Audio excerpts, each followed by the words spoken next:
नमस्कार दोस्तों, स्वागत है आप सभी का एक नई वीडियो में। दोस्तों, इस वीडियो में हम बात करेंगे संविदा संविदा संविदा या कॉन्ट्रैक्ट के एक टॉपिक प्रस्ताव या प्रपोजल के बारे में।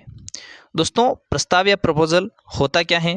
इसे सामान्य भाषा में कहें तो किसी व्यक्ति द्वारा किसी अन्य व्यक्ति को ऐसी बात कहना कि वह उस पर अपनी सहमति प्रकट कर सके।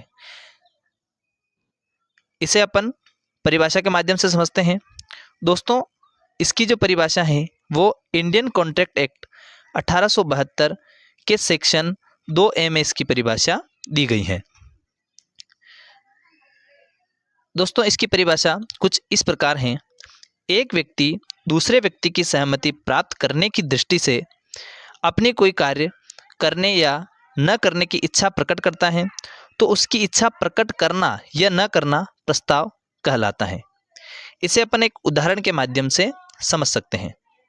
दोस्तों, मान लीजिए एक व्यक्ति है, उसके पास एक बाइक है और वह 60,000 रुपये में अपनी जो बाइक है वह बी को बेचना चाहता है और इस बाइक को बेचने के लिए वो कुछ इस प्रकार से बी को कहता है कि बी उस पर अपनी स्वीकृति प्रदान करे। तो वो कहना, जो उसने वो बात कही है जिस पर वो स्वीकृति प्रदान करेगा, वो बात का कहने का तरीका जो बात होती है वही क्या कहलाएगी? प्रस्ताव कहलाएगी। क्या कहलाएगी? प्रस्ताव कहलाएगी। और दोस्तों, जो व्यक्ति प्रस्ताव करता है वो प्रस्तावक कहलाता है। क्या कहलाता है? प्रस्तावक।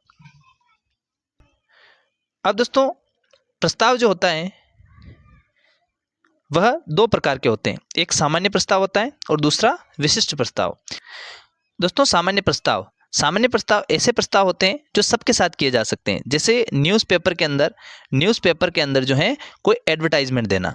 दोस्तों, इसका एक इम्पोर्टेंट केस है कार्लिंग बनाम कार्गोलिक स्मोक बोल कंपनी का। दोस्तों, इसमें क्या है कि जो एक दवा बनाने वाली कंपनी है उसने ये दावा किया है कि अगर हमारी दवाई कोई लगातार 3 हफ्तों तक लेगा तो उसे किसी प्रकार का कोई रोग नहीं होगा।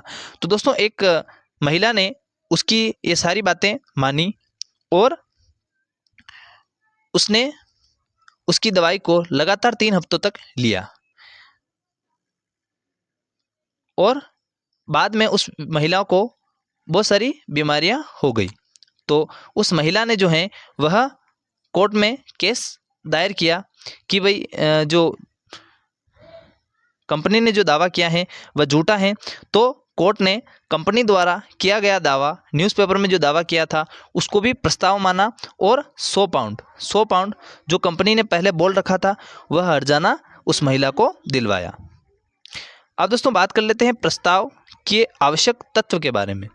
दोस्तों, प्रस्ताव के आवश्यक तत्व में सबसे पहला तत्व है दो पक्षकारों का होना। दोस्तों, पक्षकार किसी भी प्रस्ताव के लिए 2 पक्षकारों का होना आवश्यक है। 2 पक्षकारों का होना आवश्यक है। यानी एक व्यक्ति प्रस्तावक होता है जो प्रस्ताव रखता है और दूसरा व्यक्ति उसको स्वीकार करता है। यानी एक व्यक्ति स्वयं खुद ना तो प्रस्ताव रख सकता है ना उसको स्वीकार कर सकता है। इसके लिए उसको दूसरे व्यक्ति की आवश्यकता होती है।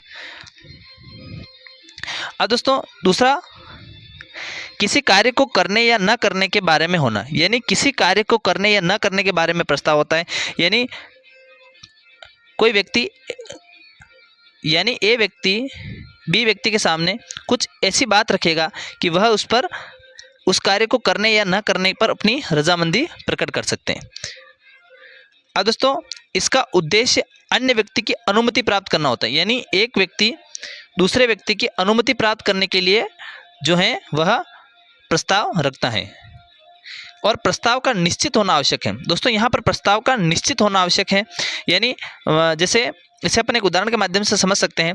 जैसे ए बी को 10 गठरी कपड़े देने का वचन देता है या प्रस्ताव रखता है, तो दोस्तों उसने ये निश्चित नहीं किया कि एक गठरी के अंदर कितने कपड़े होंगे, तो यह जो है वो प्रस्ताव नहीं माना जाएगा। अब दोस्तों, 5वां प्रस्ताव का दायित्व उत्पन्न करने वाला होना चाहिए, यानी जो प्रस्ताव का जो है वो विधिक दायित्व उत्पन्न करने वाला होना चाहिए। दोस्तों इसे अपन एक उदाहरण के माध्यम से समझ सकते हैं। जैसे ए व्यक्ति बी व्यक्ति को अपने घर पर खाने के लिए बुलाता है, लेकिन बी व्यक्ति किसी कारणवश ए व्यक्ति के घर पर खाने पर नहीं जा पाता है, तो ए व्यक्ति बी व्यक्ति के खिलाफ कोई कोर्ट कार्रवाई नहीं कर सकता है, वो उसके खिलाफ कोई कोर्ट में वाद दायर नहीं कर सकता है, क्योंकि यहाँ पर कोई विधिक दायित्व उत्पन्न नहीं हो पा रहा है। अब दोस्तों छठा और अंतिम आवश्यक तत्व है प्रस्ताव का संसूचित किया जाना।